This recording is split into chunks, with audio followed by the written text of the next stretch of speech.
Knudsen, What's up, Tursky? this is Two Guys Talking Golf. What is going on? Fresh back from the Big Easy, Nowlands. Yeah. Please tell me you got some good food out there. I got some Cajun and some Creole. Nice. I did it big. I polled some of the PGA Tour players on their favorite restaurants in New Orleans.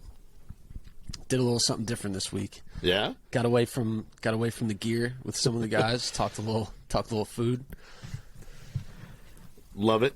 And now, a lot of the guys, I asked like maybe 20 different guys what their favorite restaurant was, and about half of them were like, "I got this great spot. It's unbelievable food. Don't know the name of it." I was like, super, super helpful. Thank you very much. Awesome.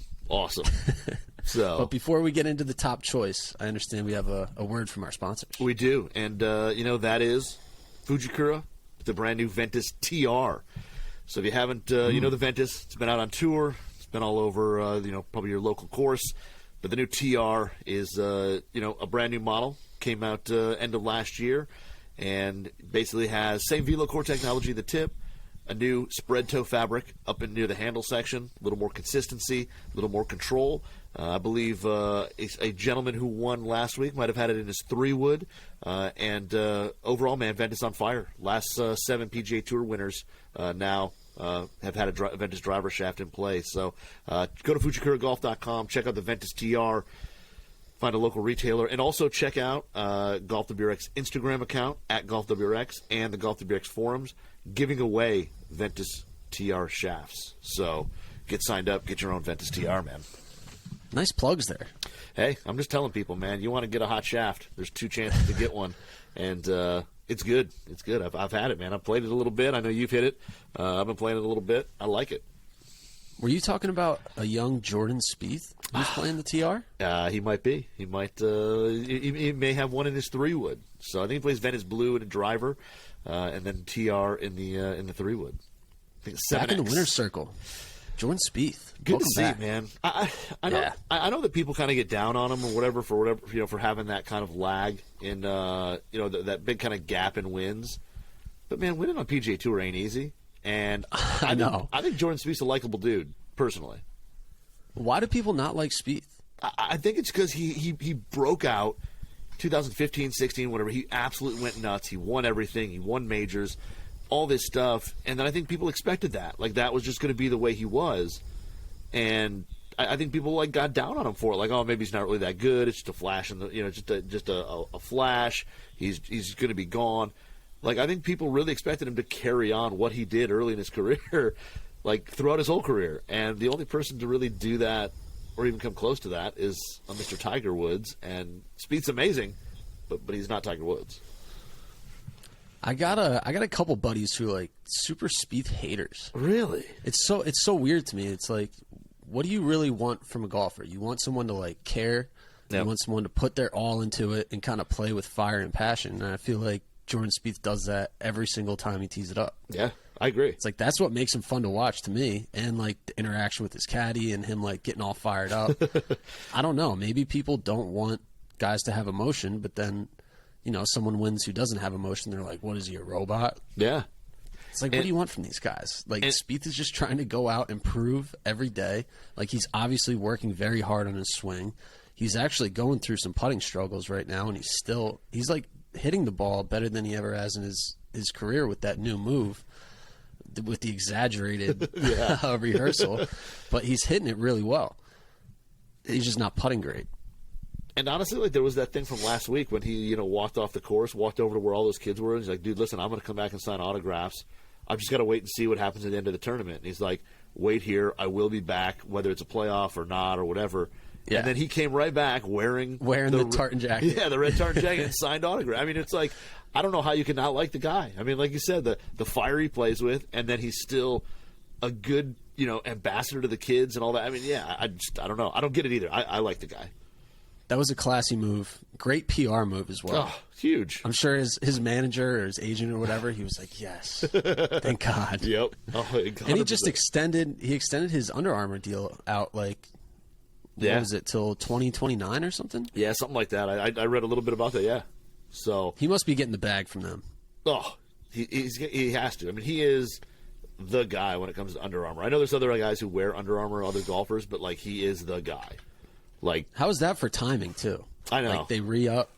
Right. Did they announce it, like, the day after he won? Were they just waiting for him to win again? They might have. They probably, like, it probably was a done deal, and then they were just kind of, like, waiting, like, all right, when do we announce it? When's a good time? And then he wins, and it's like, well, there's no better time than now.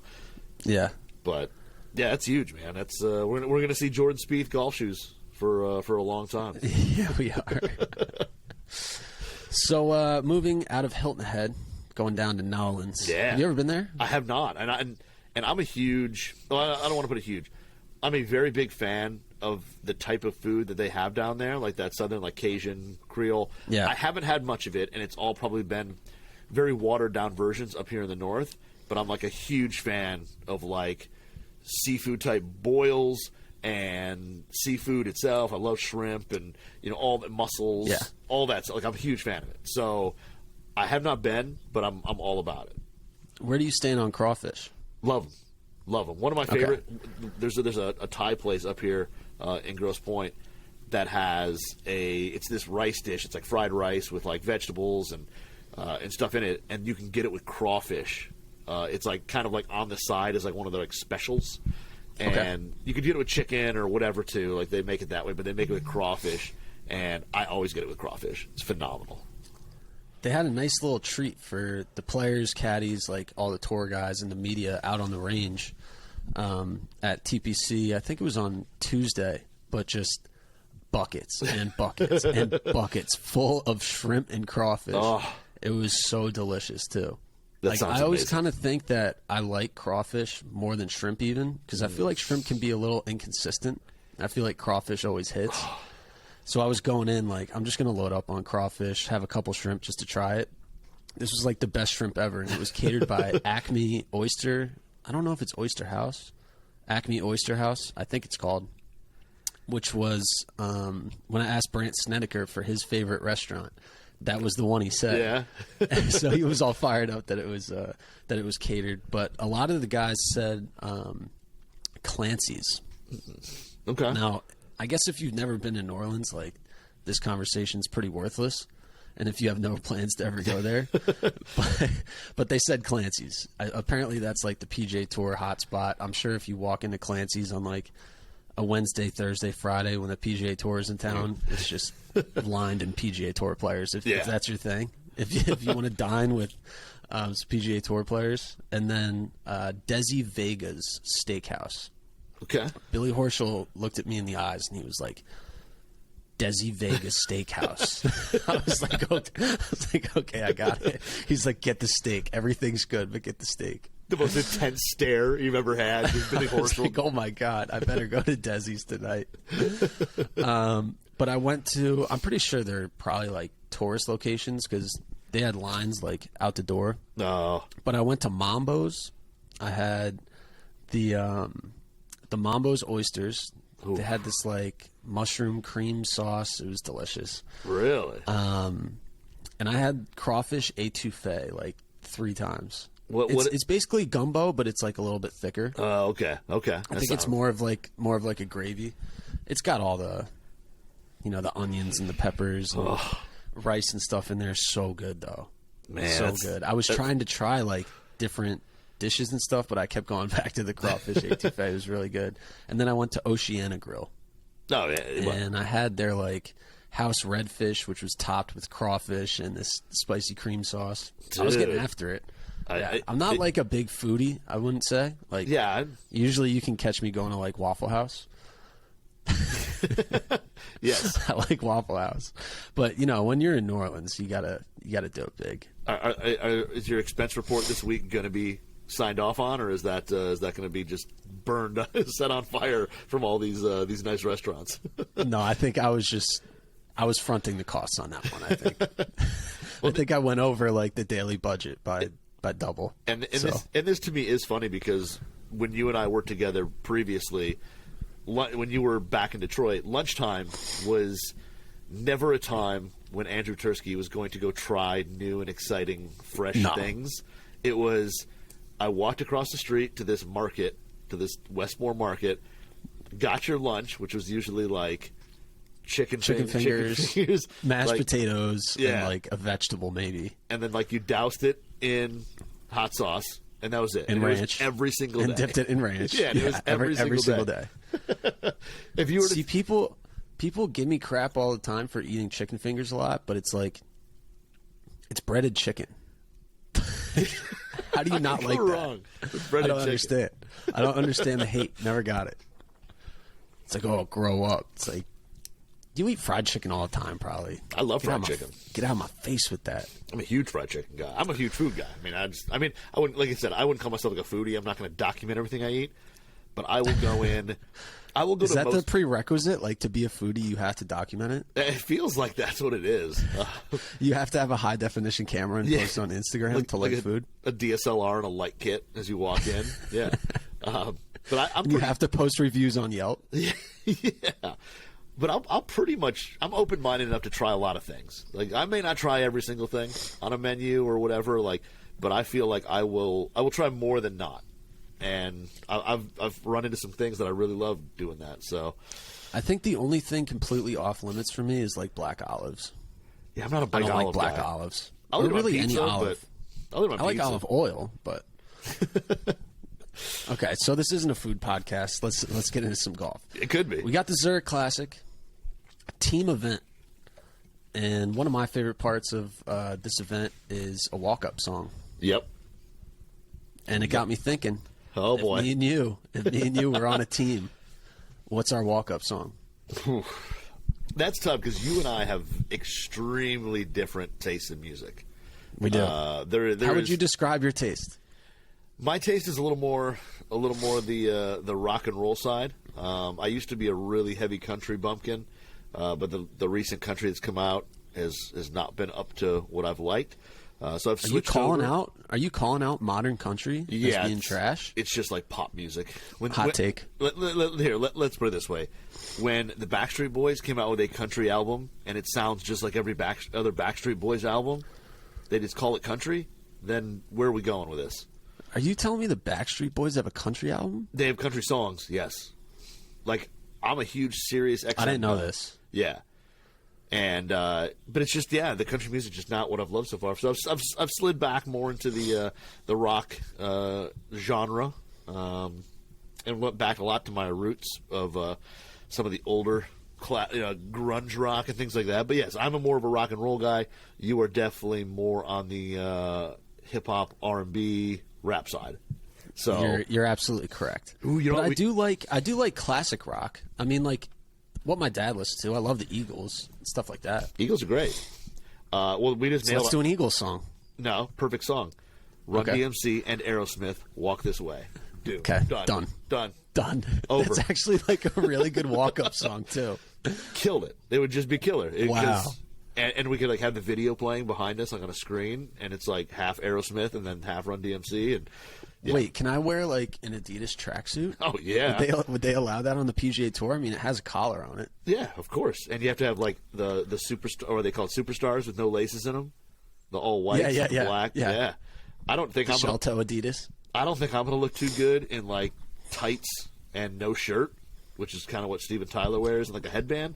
I don't think there's nothing you could do. Are we going to commit to it or not? I mean, I'm in. But, I mean, Harry Higgs got fined for taking his shirt off, so we might run into some problems. I can't believe he got fined for that. I know, neither can I. That was crazy. That's weird because it was, like, blowing up on social media, like, on the PGA Tour account. Yeah. And pretty much all the accounts picked it up. And it was like, you're fined. I know. I get it, crazy. Though. I mean, you can't set the precedent of, like, it's okay to just, like, strip your shirt off, but I think, in this situation, it was like the right move. I think so. You got to get the people fired up. So, but the walk-up song is a huge thing, and it's got to be difficult for a lot of those groups to decide what are you going to walk up to, because you can even love the same genre of music, but then it's like, all right, well, you got to have something that's kind of acceptable for like a big crowd, family crowd. You can't have something with a lot of edits out of it and things like that. Right.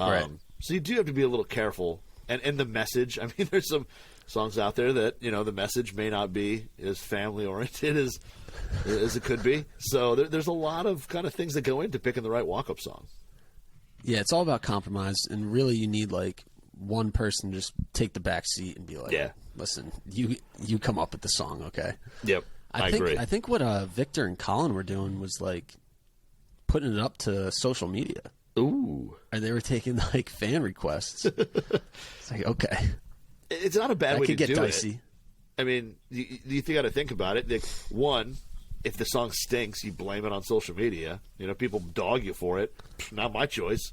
And two, you putting in, just a little bit for that pit money, baby. Just trying to get that pit money. That pit money. That's pit money. I think if we did the Run DMC Aerosmith and we dressed like them, that would be big pit points. Huge, yeah. Okay, so there wasn't a lot of gear action, not going to lie to you. We will get into that, but I think first we have to talk about Knudsen. Oh, boy. He made the start in the golf league today, right? You're like fresh back from the course? Yeah, I got back. We're recording this Thursday night. I think we started recording just before 9, and I think I walked in the door at like 8:30ish, something like that. So yeah, went first day, of 20 weeks. First one's done in the books, and had a few new faces in the old league. A lot of old faces. Some rookies. Had some rookies. Do you haze the rookies? Do you like turn their clubs upside down in their bag and like? No. One of them was my brother, so my middle brother. He's in the league this year. Got him rolling. It was his first swings of the season, and he struggled a little off the tee, but I think he had fun. And I think we were missing one of the new guys who wasn't there today. Someone didn't play well when you're like when you described their round as well. He had fun. Yeah, I think he had fun. Not good. I mean, everybody struggled. Let's put it this way. The lowest score that I saw on the cards that came in was a 43. Ooh. That was the lowest score. And now usually there's it wasn't yours, was it? I'm unfortunately tied for second at 44. Okay. Not too bad. And really, I should have played. It was 2 holes that really ruined it for me, to be 100% honest with you. I really just blew up on 2 holes. And but like that's a significant percentage of the amount of holes that you played. I mean, you only played 9. 2 out of 9 I blew up on, but the rest of them weren't bad. No, it was just early season stuff, man. It was just a lot of guys in my league don't play a lot of golf between in the winter. They just don't. There's a few that go down to Florida or go on vacation or they'll play indoors or whatever. But there's a lot of guys who don't. So there were some high numbers on the card. I think I saw 59 on there. Did you have some first tee nerves? No, not really. The only thing that it was really windy today. It was a beautiful day. Okay. It was super nice out. It was like probably almost 70 degrees, but it was crazy windy. So the first 3 holes just played dead into the wind, and it was just a struggle. Everything was just short, and any type of draw or fade movement is exaggerated. It was a rough go the first couple holes. Saying it's like super nice and warm, but it's like not even 70. I don't think my brain can comprehend that. I feel like my body has shifted into I'm a warm weather guy now. Well, let's say whatever the blood thing is, where your body adjusts. That's where I'm at. Well, Monday, it's like mid-90s every day here now, and if I feel like 78, I'm out. I need like a hoodie on. It snowed on Monday, and then it's 70 today. So that just goes to show you what Michigan kind of does. And then it's supposed to be like 80 on Sunday. How were the greens out there? Were they slow? They were bumpy. I mean, they were aerated, they were sanded, and they had some bumps. It was healing up decent, but it had some bumps to them. They were a little quicker than I thought. I thought they were going to be really shaggy, really slow, and they really weren't. I mean, downhill putts weren't like scaring you, but they were quicker than you think. I mean, there was a couple putts that I hit a little firmly, didn't mean to, that ran a little past the hole that I didn't quite expect, but they were decent. Like I said, they're a little bumpy, but over this time of year, it's first couple rounds out, you can't. They're not glass yet. They're not going to be. So, Well, I got some insider tips for slow greens. oh yeah, This is the transition. wow. This is how we get back Wow. into PGA Tour equipment. Okay, So I was talking to Colin Morikawa. Well, actually, I was observing Colin Morikawa putting. He was, just going through his normal drills. He calls his caddy over, and he brings, like, his little tote bag or whatever, like where you keep your ball markers and tees and stuff in your bag. What do you call that bag? Valuables pouch. Okay. I'm probably not going to call it a valuables pouch, but I just call it the bag where my stuff goes in. But his caddy brings over the valuables pouch, and he starts unscrewing the weights on the bottom of his TP Juno putter. And he changes out both of the weights, and, you could see he's, like, more comfortable. He's, like, back in it.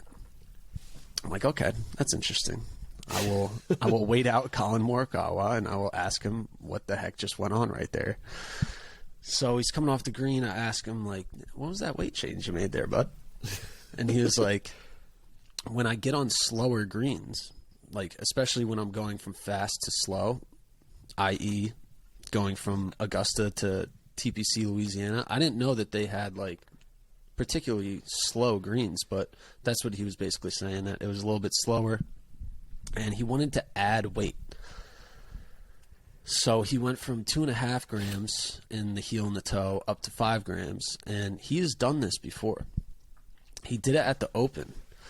Last year in 2021, he went from 2.5 gram weights up to 7.5 gram weights. Wow. And basically he was saying on slow greens, you kind of want, like, the heavier hit. But he doesn't want to, like, speed up his stroke. He doesn't want to change anything. And he was saying just adding a little bit more weight to the bottom of his putter helps him combat, like, the slower greens and basically just stick with his same feel. So I thought that was interesting because, I mean, me and you are Muni guys. We play slow greens. It just is what it is. They're not getting double rolled. No. No. We're playing on greens that stimp out at, like, 6.5, 7. 9 if they're cooking. Yeah. And I have always pretty much played with a really light. Well, obviously, used to play the Terillium Santa Fe, which is like 320 gram weight. No, well, I doubt it. I bet that would be between 330 and 340 would be my guess. And I did add a little lead tape on there, but recently I went up to 350. I think that Ping PLD is. So I think I'm making the right move for me. Like, really, you want, like, kind of a heavier weight. I guess light is good for, like, super fast greens that basically none of us amateurs play. So maybe heavier is better if you're going by Colin Morikawa. Yeah, it makes sense. Like you said, I mean, being able to take the same stroke that he's used to taking on every green and just having a little more mass, so he doesn't have to take the putter back farther or try to accelerate it through the putt or whatever. It makes a lot of sense. That's something that I think, I think that may be why, like, over the course of the years, like, your old Terillium putter was like a putter made in the 90s. And it was like 330, 340 grams, and that was, like, heavy back then. And now they're, like, basically aren't putters under 350 grams. It's like everything is 350, 355, 360, even some stuff into the 370s. And it's just, I think that's just the way, it goes for a lot of players is you've gone heavier because, one, people like the feel of it, and two, it does work better on some of these, standard greens that a lot of us play. So while I was talking to Colin about the putter, I also noticed that he had 3 different 60-degree wedges in the bag, much like our boy Cam Smith. So I guess he's been traveling around with 3 different wedges. He didn't really get into too much. He was just basically saying that, he checks out the course conditions, the grass when he gets there, and he kind of just makes the decision from there. I wasn't satisfied. I wanted a little bit more information, so I went to TaylorMade. He works with Todd Chu over there. I guess I'm just going to read what Todd said. All right. It's pretty interesting.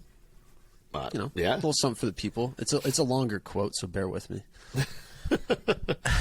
Over time, Colin has modified his technique with his wedges, so the way the leading edge interacts with the striking surface is different than it used to be, which is why he plays a different sole shape than he used to. He's using the bottom of the club more, so he doesn't rely as much on the width of the sole to get the club back out. Typically, players test different sole shapes and bounce angles when their setup changes, and in this case, Colin needs a different leading edge to properly interact with the ground. Due to the turf here in New Orleans, he tested the milled grind 3 Tiger Woods 60-degree wedge, which has the sole that is best for him from 90 yards or less, in the bunker and around the greens. The TW wedge has a different sole shape with bevel on the leading edge that's multi-surface, which makes it more versatile and allows him to get through the turf better and cleaner without digging. Week to week, based off conditions and exactly what Colin is looking for, he could opt for 60-degree wedges with different sole shapes or more bounce, which he has with his other milled grind 3 wedges. It's pretty cool. Any takeaways there? Yeah, I mean, it's pretty cool that guys like that have the ability to change out, a wedge due to, just because of conditions. I think I know. I don't know. I mean, for me, I think it would be kind of cool to just travel around and be like, oh, how's the course playing today and that. Yeah. But I think us amateurs would get into more trouble than we would actually help ourselves when it comes to if we had just 3 sets of wedges just sitting around. But it's interesting to show that, the grind and the sole shape and, all that does make a difference, and they do play different. And, yeah, that Tiger Woods one, it does have kind of a very interesting leading edge. And I remember I think it was, I don't know if it was when you and I were in Bandon for the Mill Grind 3 launch, but somebody from Taylor was talking about the Tiger Woods wedge. Somebody asked about it, and they said the biggest thing with Tiger and why it's got so many, his sole has so many different angles on it, is I guess he is one of the best players of setting his hands in position for whatever shot he wants to hit, whether he wants to hit it low or whatever, and I guess retaining that angle through the swing. That he can set his hands to hit a low shot, and he brings it right back to the exact same position it was in when he set it up, and that's why his sole has so many different facets on it, because all the different shots and hand positions he's going to play, that sole's built for them. And they said he is just like a machine when it comes to being able to hit those shots and set his hands, set the angles, and just hit them. And it's pretty cool. I've been lucky enough, on a couple different occasions, to watch a Tiger Woods short game practice session. And he'll hit, these shots over and over. Obviously he's working on something. Maybe it's just his feels or whatever it is. But he plays this shot where he sets the club, super open, but then he plays this, flop draw. So, I don't know if he tries to feel like he's dragging the ball on the club, but he flips his hands super hard at impact, but with a wide open face, and it'll start out right and draw back, but it's this high floating shot. It's the most bizarre thing I've ever seen. I don't know how he does it. And one time at the Players, he was playing with Justin Thomas, and I'm pretty sure I was watching Tiger teach Justin Thomas that shot. Yeah. Yeah. I wasn't close enough that I could hear, though, unfortunately. So, I didn't get the insider secrets, but that's what it looks like he does. He, lays it wide open, and he kind of flips his hands right at the last second, and he just gets that top spin. But it's this high floating shot, and when it hits, it spins hard left. Yeah. I don't know how useful it is. I don't know. I don't know when I would even bother hitting that shot, but if you're Tiger or Justin Thomas, get after it. Yeah, and you think about it too. Tiger's not a guy who's carried he doesn't really carry 4 wedges in the bag. He really carries a 56, 60, and then pitching wedge, and that's it. So he's a guy who's been comfortable hitting a ton of different shots with limited wedges, and that's just the way he's always played it. But it's pretty. But like I said, it's pretty interesting to show you that even if you're not going to be somebody who carries multiple wedges to different courses when you go play, but just the fact that going to get a wedge fitting.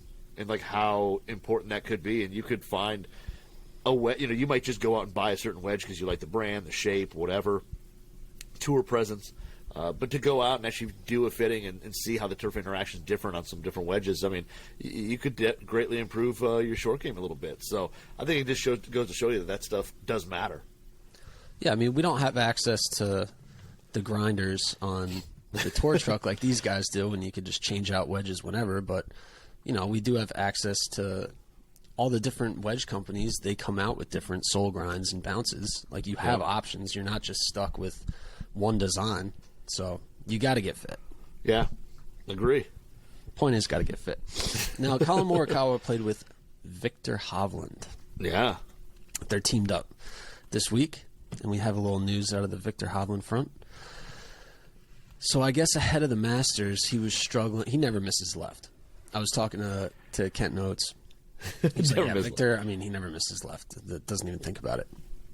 But he's been struggling with drawing the ball. Like when he wants to draw it, he plays a natural cut. But when he wants to draw it, it's kind of just been hanging out to the right. So what they did, he plays the G425 LST.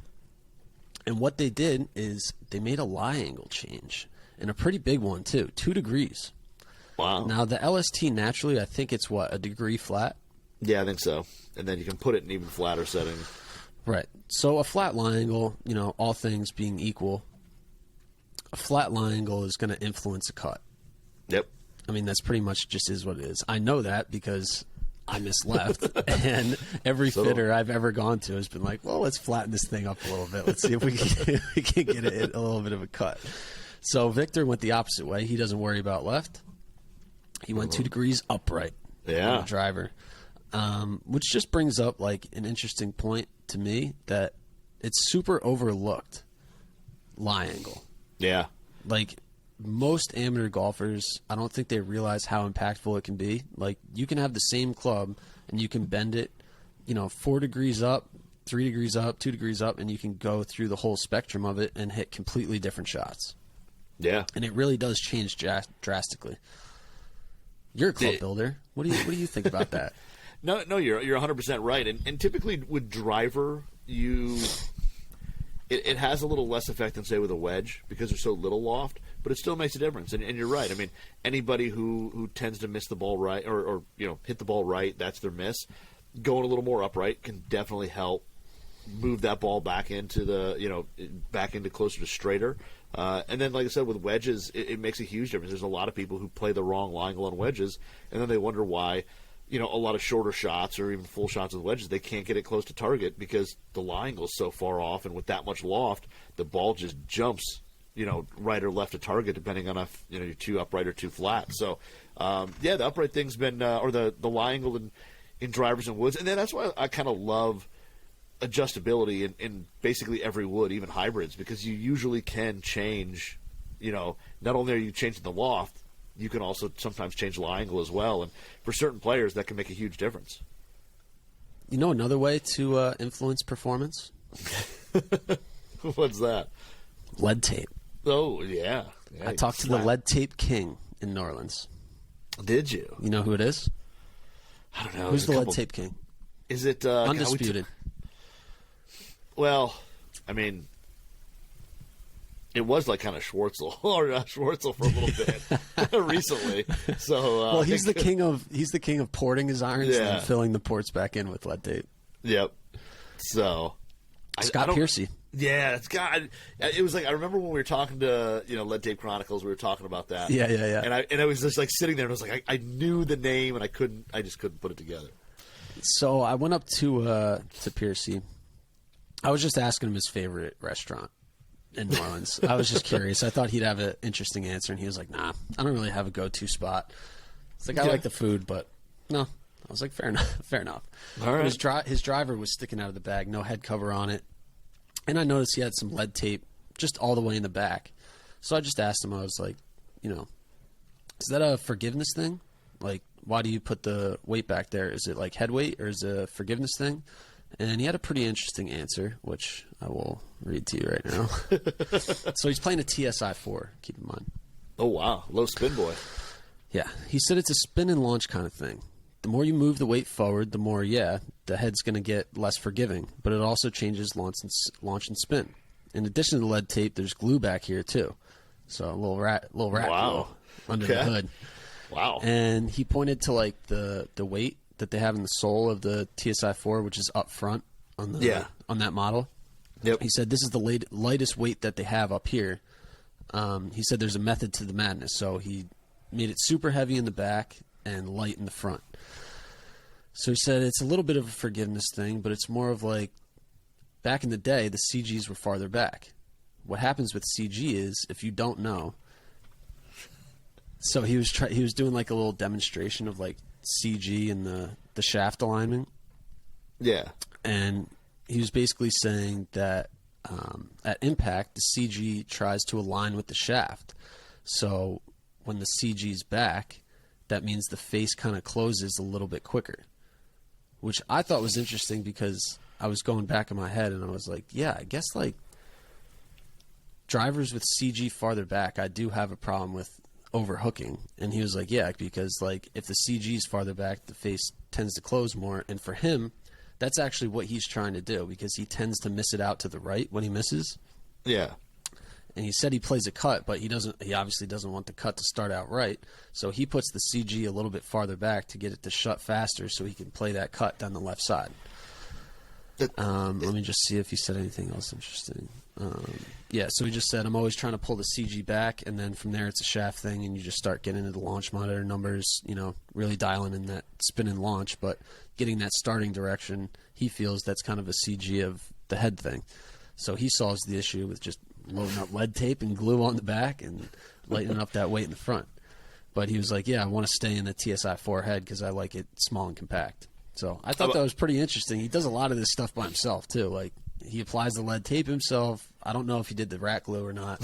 But, yeah, I thought that was pretty cool. Yeah, I mean, it's interesting because, right away you think, okay, why not just grab a TSI-3? You've got a heavy weight already back there. I mean, that's adjustable. You can just put a heavier weight back there. And just, I know it doesn't have a weight, the TSI-3 doesn't have a weight down in the sole like the 4 does, but you could probably find a light head, heavy weight, and like I said, you could probably accomplish the same thing in a TSI-3, which is generally a more forgiving and easier to hit head. But, it's interesting. I've never really heard that. I mean, I've heard about the CG changing and where you kind of move weight can really, can affect that CG. But it's interesting to hear him talk about it that way, where most of us think move all the way to the heel, it'll help close faster, whatever. Yeah. But yeah, moving it farther back, does somewhat of the same thing. But it's very interesting because, like I said, he's probably adding some spin and some loft or some height to that driver that's normally pretty low on both. I think that's probably a good thing for most amateurs to copy. Yeah, is get that weight farther back. Most guys struggle with a low slicing shot, and if you want a little more height and you want to turn the ball over, let's get that weight back, or try getting it in the heel as well. But something for guys to keep in mind there.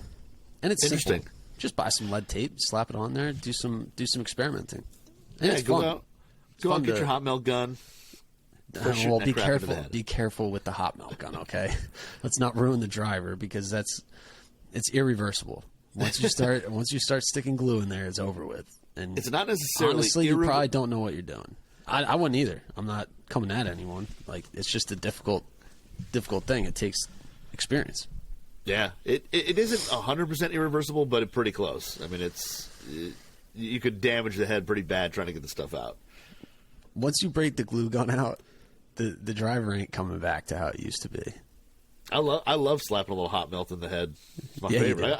You just throw it in there. You're not even looking for a CG location. You're just squirting it in, right? Just so you can say like, I want that sound.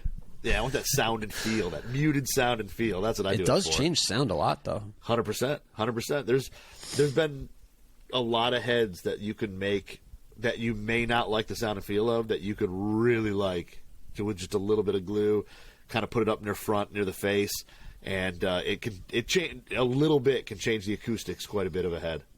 You know where a lot of this rack glue stuff goes down? Inside the tour trucks. Yeah, I'm about to say, in a tour truck. Where they have a nicer gun than I have. Today. Did you see that Callaway brought out its new tour truck this week? I didn't know. I heard the rumors that it was coming, but I did not see it. No. Oh, it's here. Is it? Greg Moore took a nice little tour through it with the camera. Yep. So that's live on golfwrx.com/forums. Go in the tour and pre-release section. Forums. And he's got about 45 photos of the new truck. It is a double-decker. Nice. I have a source that tells me it's about 1 foot higher than TaylorMade's. I mean, if you're going to do it, you might as well not be second place. Exactly. I mean, come on. So yeah, but I had it's heard, beautiful in there. It looks a lot like the TaylorMade one, just super clean, modern, new. The double decker. Well, it's not a double decker when you drive it, but like No. Not retracts, but what do you call it? Yeah, it's very funny because it's like the double decker. Like TaylorMade came out with it. They were the first guys to do it.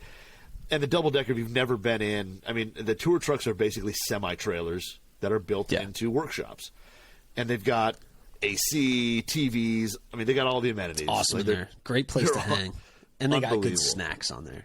100%. And but TaylorMade came with the double decker. Everybody was like, "Oh my god, that's so cool! Like it's a whole second level." Well, it's really not a second level. It's basically there's a small section that is upstairs that can be used for different things, but it's a very small section, and then it looks down. It's got like 2 couches, got TV up there. Like it's not a bad spot to chill. But it overlooks the floor where everything's going down. Lofts, lies, glue guns, CT testing, all sorts of stuff in there. Now the one thing that the Callaway truck has that's pretty cool that TaylorMade truck does not have at the moment, it's got a putting green in it. It does have a putting green, photos, and it's got a friggin' putting green. And I think what they're doing is having some sort of contest right now. Whoever can hit the most putts in a row, I think it's like a 10-footer, maybe an 10-footer. I'd be curious to see in a couple months what that number rises to, because obviously you get PGA Tour players on a flat putting green where nothing's changing. Like, you could probably stand there all day. Yeah. But yeah, it's pretty sweet. I mean, it's very cool. I'm kind of surprised it's all white on the outside, because Callaway trucks, as long as I've been following stuff on tour, have been primarily black. Mm-hmm. That's just been kind of Callaway's thing with drivers. So it's very interesting that it's white with the graphics they have. I mean, that's going to change every year. The next year when the driver comes out. Constantly it'll changing. Change. Yep. But no, it's very cool. It does. I mean, and I think the way that this trailer is, it's set up very similar to the TaylorMade truck in terms of there's like an island in the middle that you can work on, and then the thing slides out, and the workbenches are there, and there's a TV on the back wall. A lot of that stuff is very similar to what TaylorMade, because it's probably the same trailer in terms of physically the same trailer. They just built it out a little different. I wonder if they went to like the same truck designer. Yeah, because obviously you got to go to like an interior designer. I'm sure they didn't design it in house. I don't know. Maybe they did. Yeah, maybe. But it is very similar. The layout's very similar, and they're both super cool. I'm not saying one's better than the other. No, I do think one's slightly taller than the other. But that is just amazing too. That it's like, oh, ours goes a foot taller. Well, you got to do it. There's no point in coming out with this new. I'm sure it's like a multi-million-dollar investment that they made. No point being like an inch shorter. I heard the rumor I heard a couple times, because I've like you been fortunate to go on a lot of these trucks. Yeah. I heard that TaylorMade truck. Yeah, the trailer alone was like 1.6, 1.7. I mean, something like that was like just the trailer. And theirs is a couple years old now, so the newer version of it. Yeah, I wouldn't be shocked if Callaway spent $2 million on this truck. Well, you got to cater to these PGA Tour players, and you want them playing the new product, and you better get that product dialed in. So I think it's probably worth the investment. Well, yeah, that and just the ability to pump out more stuff, to have more space, to have a better layout, and be able to bring out more product to those players. If more people are wanting clubs or wanting changes or new shafts, whatever, to be able to do that stuff quicker, faster, and have a cool place for, your pros to come take a seat and watch TV and have a snack while they wait for their clubs to be regripped. I mean, that's awesome. Exactly. And you need a place where a golf equipment writer like me can go in and get some Cheetos. Have you ever had the ice on the TaylorMade truck? No. Is it like the Sonic ice? Yeah, it's like pellet ice. Yeah, I love pellet ice. Wade was like that's kind of like his baby. But I just need the ice. Yeah. Love it. Okay, so I got one more topic left. It has nothing to do with PGA Tour players. Okay. But it does have to do with the Zurich Classic. Celebrity shootout. Oh, okay. Had the Barstool guys out there. I saw that. Frankie Borelli and Barstool Trent. I believe his name is Trent Ryan. Yeah. How do you feel about what they do over there? Just curious. Obviously divisive. People either love it or hate them. Yeah, I get it. I've been fortunate where I met Riggs. I met technically all four of them. Back when Johnny Wonder was here, we went and played the Barstool Classic in Chicago. This is which is now 4 years ago. I think it was the first year they did it. You're dating yourself. I know. We went and played the Barstool Chicago. Had no idea what to expect. Whatever. I was just like, we're just going to play golf. Is like, and it's not. And that was like I said. I think the first year it's not quite as refined as it is now, but it was. I have total respect for what they've built. I don't. When it comes to equipment, I don't think they when they were kind of like my TaylorMade Sim's a cheat code.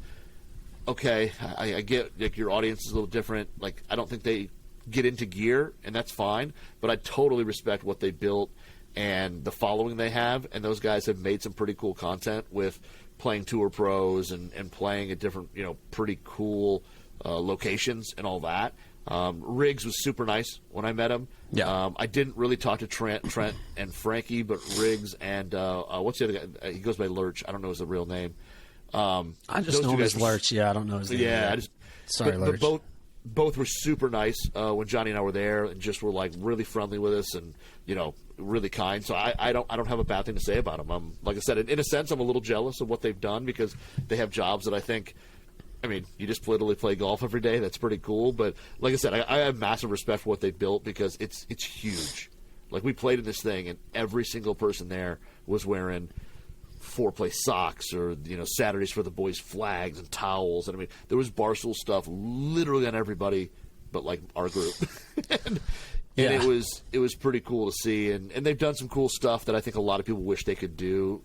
Wish they had the resources they could do. But I did. You got chirped pretty hard for some of them, though, didn't you? You got chirped pretty hard for some of those what's in the bags. I know, people chirping nonstop. But I did. I met Riggs at the Let Them Play Classic. We had him on my former podcast, Fully Equipped.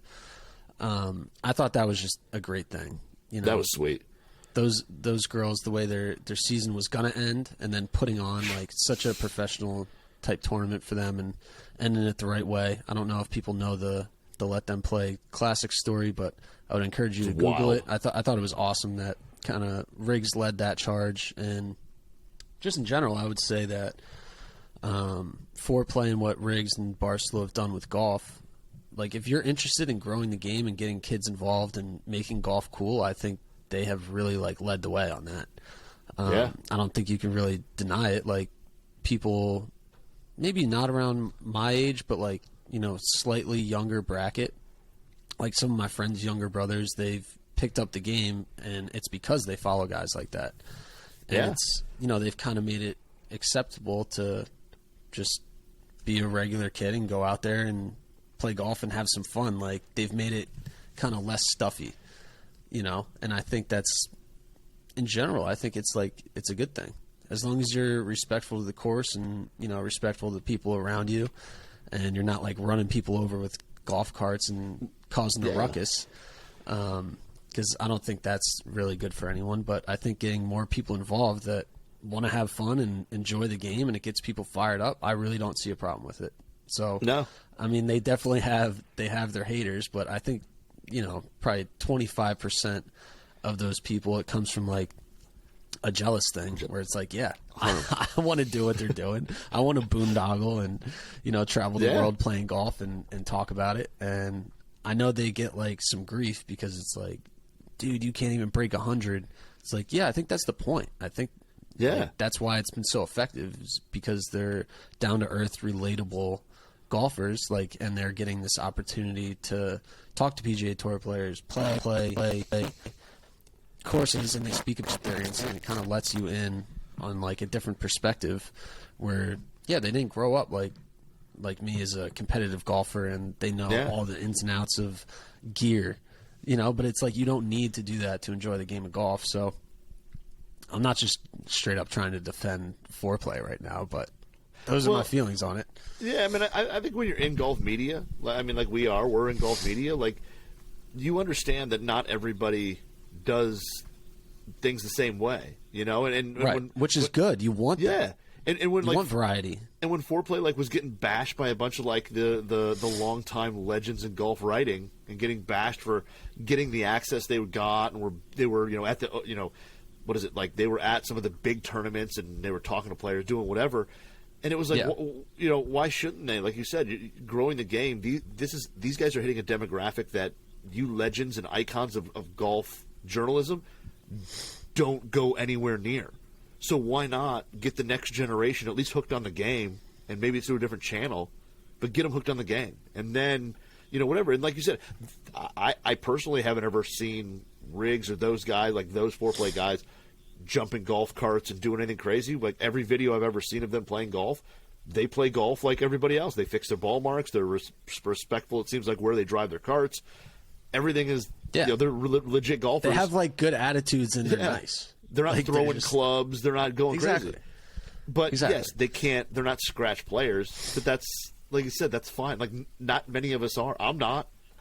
Like, I mean, come on. So no, you're not. No, I mean, I'm a long ways away from a scratch player. Long ways. But yeah, so they were out at the celebrity shootout, and we had a chance. They do have a TaylorMade deal. Yep. So obviously all TaylorMade bags, but we shot in-hand photos of all their clubs. You can check that out. golfwrx.com/forums. Heading the tour pre-release. I took the in-hand photos myself, so if you like the pictures, give it a thumbs up. Yep. Like, comment, subscribe. But I thought it was pretty interesting, and also like relatable setups. They did their fittings at the Kingdom, and they're not playing TX shafts tipped an inch. Just more relatable setups. My biggest takeaway was that Trent in particular definitely needs to clean his clubs because they are absolutely caked in mud. I saw that. I told him, I was like, Trent, you ever dragged a towel over these irons? Like, what's the deal? There's a bucket of water right there and a towel. We're on a PGA Tour range. It's like there's buckets and towels everywhere. Why don't you just dunk it in a little water and clean the face? He's like, yeah, I know, I need to. It's like, yeah, just do it real quick. He's just looking for those low spin shots, man. Just wants a really low spin. It does take spin off, but yeah, if you want to take spin off, maybe that's a little trick for playing in the wind. Just don't clean your clubs. You'll get that nice penetrating ball flight. And I think you're right. Like I kind of like was actually interested in the fittings because I know like a guy like Frankie who isn't necessarily an amazing golfer in terms of handicap. Like I don't think he's a crazy low handicap, but he does bring, from the videos I saw, like he does bring some speed. Like he's hit some. He's got a decent drives. moves actually. I know he struggles with his short game. Yeah, I think they call him like Frankie Butterknives or something because he always blades. he blades wedges over the green. That's hilarious. But I mean, he's playing a 6X driver. But then you look down and he's got like a stiff flex fairway hybrid. And you get to the irons, and he's playing something. What is it? Money taper 125s, which, I mean, those aren't noodles. Those are decent. And his bag's a little mix that I think a lot of our audience looks at and says, "Well, I carry the speed. Is it okay to play an X driver and then a stiff flex fairway wood?" And it's like, well, yeah, it's totally fine. Like people do it all the time. Absolutely. Like look at his fitting. Yep. But yeah, I mean, I think it was interesting to see his bag. Trent's though was interesting because it's like it seems to be like all stock. Like nothing is really like it's all stock stuff for the most part. It's almost like they fit him and they're just kind of like, all right, like the stock is good enough, and he went. Like Frankie's stuff, he's got a Ventus Red in his Stealth Plus, a Red 6X where Trent's is just the stock hazardous RDX Red. Like it's just interesting. Maybe he didn't do a fitting, or maybe this wasn't his gamer bag, but these are the clubs he had, and they were muddy. Yeah, he had the Stealth irons. That. I mean, like you said, they're a little filthy, but I don't know. I think it's pretty cool. I mean, I know people like were chirping it and all that, and saying, "What do these guys matter?" Like they do matter. I mean, they're big names in golf media, and it's kind of cool to see what they're playing. I mean, I knew it was all TaylorMade stuff because, like I said, I knew they were TaylorMade. As Riggs tweeted numerous times that he's a TaylorMade athlete. I knew they were on TaylorMade deals, but it's interesting to see the actual, what they're playing because. You kind of didn't know, like, would you play a 790? Would you play a Stealth? Would you play a whatever? So it's kind of interesting to see what's actually in those bags. Yeah, the why do these people matter crowd, it just confuses me. It's like, Well, first of all, you're commenting on it, so it like kind of matters to Yeah. you. And then it's also like there's plenty of room in golf for all these figures to have their space in media. And for the most part, I think 99% of what you see on Instagram or podcasts that you listen to, it's all just good for golf. It gets people fired up. Yeah. And maybe it's not your cup of tea, but there's something for you. If you love serious takes on golf equipment, listen to two guys talking golf.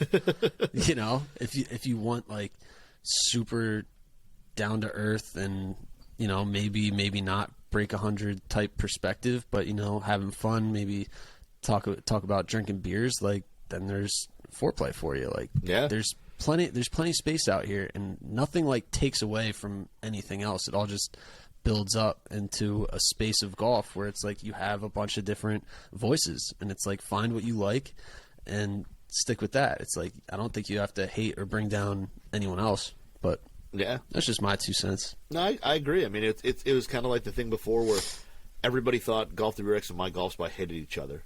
You guys must hate each other. I'm like, I get along fine with those guys. Like, I see them at media events. I see them whatever. They just do different stuff than we do, and that's cool. Yeah. Like, hey, do your thing. We'll do our thing. Nothing wrong with it. Yeah. And there's people who... It's all good. And there's people who... If you love golf, then Yeah. you should love the variety in media. And you should love that there's something that'll speak to you, whether it's, you know, you and I, you know, whether it's two guys just talking Right. golf and talking tour stuff, or it's something else. Like, there's something out there that you're going to relate to and really enjoy from somebody. And that's pretty awesome because Right. it probably wasn't that long ago where golf was in a space where it was like, here's a magazine, enjoy golf. And that was it. Like, that was it. Like, Right. here's a magazine. Right. It comes And you're out just every like month. spoon-fed whatever information they want to give to you, and Yeah. that's really the only spot you can get it. Now it's Everywhere. the internet, Instagram, whatever, Snapchat, Yeah. everything, TikTok, and I think it's just really good for the game of golf. I love it. So I love golf. I want more people to play. I don't love playing 6-hour rounds, but it is what it is. I mean, people love golf. Yeah. So we got a little serious there at the end. Sorry, guys. Damn I it. know it's New Orleans week. Don't get serious on New Orleans week. We should be talking about food and drinking Playing golf. big margaritas out of fish bowls. That sounds amazing. That sounds amazing. It does. I wish. Well, I wish I could be doing that. I know. right now. I know you're probably gonna crack a beer after your league play. I had a Budweiser already. I went in, hang out with the boys. We all sit around the table, shoot the breeze. You know. So we had Tipsy Nutson on the podcast. No, today? I only had. I had one Budweiser, little bottle. And you go inside, you pay your debts, you know, or collect your money, whichever, and have a beer, have a laugh, and then head home. So no, I'm all good. Only had one Bud Heavy. Golf season ain't in full swing until Nudson's playing in the league. That's when you know. It was The Masters isn't the kickoff. It's when Knudsen starts his league. yeah, and it was So, it was fun. I like I said, I didn't play well, but I had I was just happy to be out there and play, man. I want to play some golf. I don't know what it is this year. I've got the itch. I just want to play. So it was good to get out there. Yeah, my golf season's about to start too. Ooh, It's about to get really hot in Scottsdale. No one's going to want to be out in the heat. Except- Golf course is clear, and it's all mine. and it's ripe, dry, and hot for a nice pair of Vans slip-ons. That's what I'm saying. All right, so all you listeners listening in, enjoy golf season. Get out there and hit a bucket. Or at least take some air swings in the office or something. You know, Something. get the bug. Yeah. Have some fun. All right. That was two guys talking golf. That was the Zurich Classic from New Orleans. We're out. We'll see you next week. See ya.